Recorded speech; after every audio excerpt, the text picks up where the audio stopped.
एक छोटे से कस्बे में एक लड़का था, नीरज। वो एक अनाथ था और मिठाई की दुकान पर काम करता था। दुकान चलाते थे विनायक काका, जिन्होंने नीरज को बचपन से पाला था। अरे नीरज बेटा, जरा इधर तो आओ। जी काका, आ गया। बोलिए क्या हुआ? मैं झूठ नहीं बोलूंगा। वो जादू की किताब थी, लेकिन सिर्फ इसलिए कि मैं बस एक परिवार चाहता हूँ। आप तो जानते हैं, सब मुझे ताने मारते हैं कि मेरा कोई नहीं है। तो क्या मैं तेरा कोई नहीं हूँ? आप ही तो मेरे सब कुछ है काका। अगर आपने मुझे न अपनाया होता, तो मैं आज जिंदा भी न होता। लेकिन माँ की कमी कभी कभी बहुत खलती है। विनायक काका कुछ नहीं बोले। वे चुपचाप सिर झुकाकर बैठ गए। रात को नीरज फिर से उसी पुरानी किताब को खोलकर मंत्र पढ़ने लगा। अब्राकाडाब्रा, प्रियम।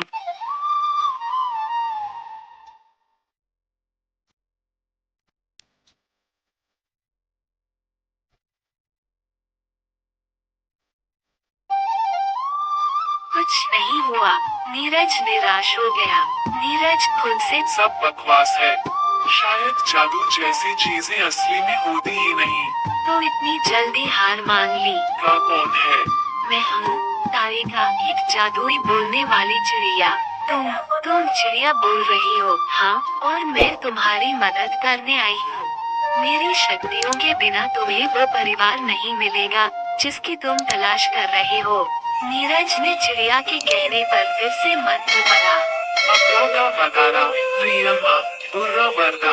तभी पत्ते उड़ने लगे और हवा में एक चमकदार दरवाजा बना। दरवाजा जमीन पर गिरा और उसमें से एक लड़का बाहर आया, दिखने में नीरज जैसा ही। नीरज, मेरा भाई, मैं तुझे ढूंढता हुआ यहाँ तक आ गया। भाई कौन? मैं हूँ विवेक, तेरे पिछले जन्म का भाई। हमारी माँ अब भी तेरा इंतजार कर रही है। क्या पिछले जन्म? ये सब कैसे? पूर्णिमा की रात थी। हम नदी के पास खेल रहे थे। मेरी एक गलती से तू नदी में बह गया। माँ की हालत भी बिगड़ गई। बाद में माँ ने जादू की मदद से तुझे इस दुनिया में फिर जन्म लेते देखा। मैंने समय की यात्रा की और तुझे ढूंढ लिया। और ये चिड़िया, ये हमारी वही चिड़िया है जिसे हम बचपन में पालते थे, तारिका। मैं चलूंगा, मुझे माँ से मिलना है। दोनों जादुई दरवाजे के पार गए और पहुँचे एक भव्य पुराने महल में। ये सब हमारा है। हाँ, माँ यहाँ की रानी है और हम दोनों राजकुमार। तभी सामने से एक महिला दौड़ती हुई आई, उनकी माँ रानी शांता देवी। मेरा बेटा वापस आ गया। माँ ने नीरज को गले से लगाया। वर्षों का दर्द एक पल में पिघल गया। नीरज को अब वो सब मिल गया जिसकी उसे ताउम्र तलाश थी, एक परिवार, एक माँ, एक भाई, एक घर। कुछ दिन बीते, लेकिन नीरज का मन बेचैन रहने लगा। मुझे काका की बहुत याद आती है। उन्होंने मुझे बचाया, पाला, मैं उनके बिना नहीं रह सकता।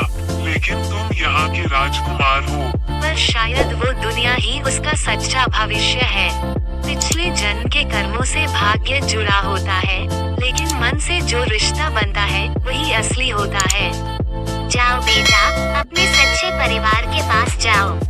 नीरज वापस लौटा उसी दरवाजे से और पहुंचा अपनी असली दुनिया में। नीरज, कहाँ था तू? माफ करिए काका, मैं खो गया था, अपने खोए हुए परिवार को ढूंढने गया था। लेकिन अब समझ में आया, असली परिवार वो है जो हमें बिना किसी उम्मीद के अपना लेता है। नीरज ने काका को गले लगा लिया